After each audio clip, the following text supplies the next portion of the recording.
కర్ణాటక వ్యాప్తంగా కన్నడ సంఘాలు బంద్కు పిలుపునిచ్చాయి. ఈ బంద్కు అందరూ సహకరించాలని కోరారు. ఇటీవల మరాఠాలో మాట్లాడలేదనే కారణంతో కేఎస్ఆర్టీసీ బస్ కండక్టర్పై కొందరు వ్యక్తులు దాడి చేశారు. దీంతో మరాఠా కన్నడ మధ్య వివాదానికి దారితీసింది. ఈ బంద్కు కేఎస్ఆర్టీసీ, బీఎంఆర్సీ ఉద్యోగులతో పాటు ఓలా, ఉబర్, ఆటో రిక్షా యూనియన్లు సంఘీభావం తెలిపాయి.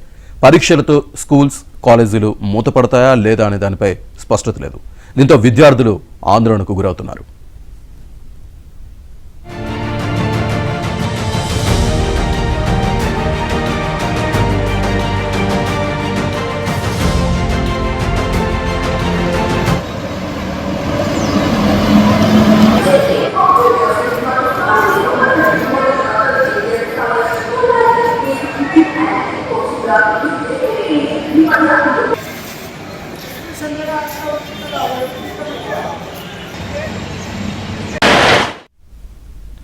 కర్ణాటక వ్యాప్తంగా కన్నడ సంఘాలు బంద్కు పిలుపునిచ్చాయి. ఈ బంద్కు అందరూ సహకరించాలని కోరారు.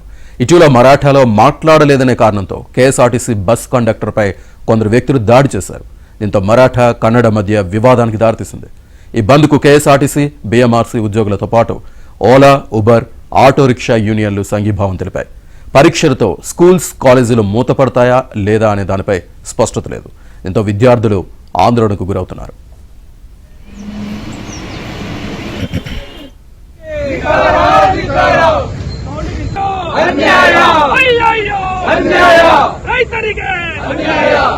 ಕರ್ನಾಟಕರಿಗೆ 850 ಹಳ್ಳಿಗಳನ್ನು ಬೇರೆ ಭಾಷೆ ಜನ ರಾಜ್ಯ ಸರ್ಕಾರಕ್ಕೆ ಹೇಳಿ ಧಿಕ್ಕಾರ. ಬೇಕೇ ಬೇಕು, ಆರನೇ ಅಂತ ಕೊಟ್ಟು ಹಸಿವುಲ್ಲ, ಬೇಕೇ ಬೇಕು, ನ್ಯಾಯ ಬೇಕು. కర్ణాటక వ్యాప్తంగా బంద్కు పిలుపునిచ్చిన నేపథ్యంలో అక్కడ పరిస్థితి ఏ విధంగా ఉంది, అలాగే ఎగ్జామ్స్ నేపథ్యంలో స్కూల్స్కి సెలవులు ఇస్తున్నారా లేదా ఆల్టర్నేటివ్స్ ఏమైనా ఉన్నాయనే దానిపై పూర్తి డీటెయిల్స్ మా కరెస్పాండెంట్ రిత్విక్ అందిస్తారు. రిత్విక్. శ్రీనివాస్, కన్నడిగలు అట్లాగే మరాఠీల మధ్య తలెత్తిన వివాదం నేడు రాష్ట్ర వ్యాప్త బంద్కు కారణమైంది.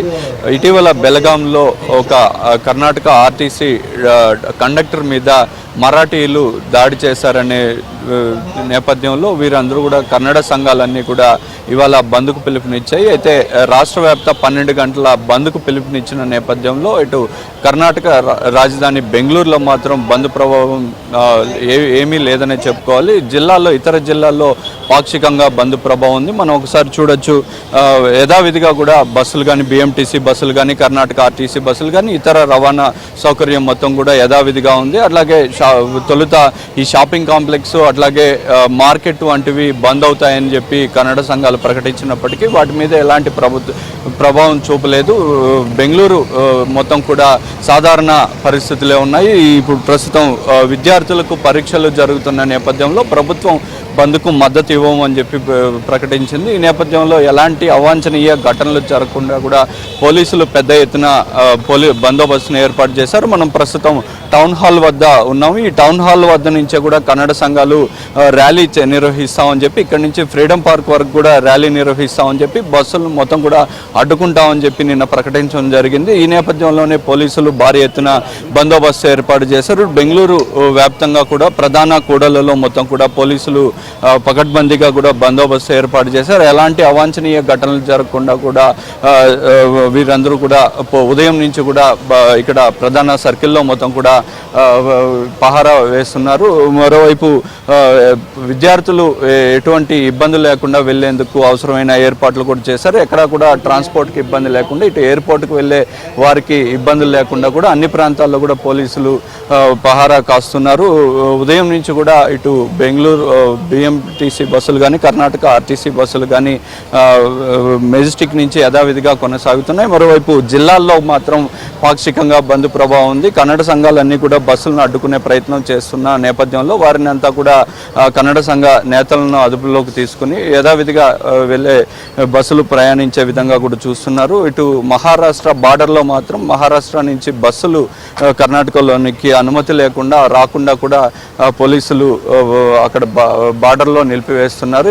అక్కడి నుంచి బస్సులు ఇక్కడికి వచ్చే పరిస్థితుల్లో ఆందోళనకారులు వాటి మీద దాడి చేసే పరిస్థితి ఉన్న నేపథ్యంలో ముందస్తు జాగ్రత్తగా కూడా కర్ణాటక బార్డర్లో పటిష్టమైన భద్రత ఏర్పాటు చేశారు. బస్సులు ఏవి రాకుండా ఇటు నుంచి అటు బస్సులు వెళ్లకుండా అయితే ప్రస్తుతం జాగ్రత్తలు తీసుకుంటున్నారు. 12 గంటల ఉదయం నుంచి సాయంత్రం వరకు కూడా బంద్ ఉంటుందని చెప్పి ప్రకటించిన నేపథ్యంలో ఎక్కడికక్కడ కూడా పోలీసులు అప్రమత్తంగా ఉంటున్నారు. ఎలాంటి అవాంఛనీయ ఘటనలు జరగకుండా కూడా పూర్తి స్థాయిలో బందోబస్తు ఏర్పాట్లు చేస్తున్నారు. Srinivas. Thank you very much Ritwik.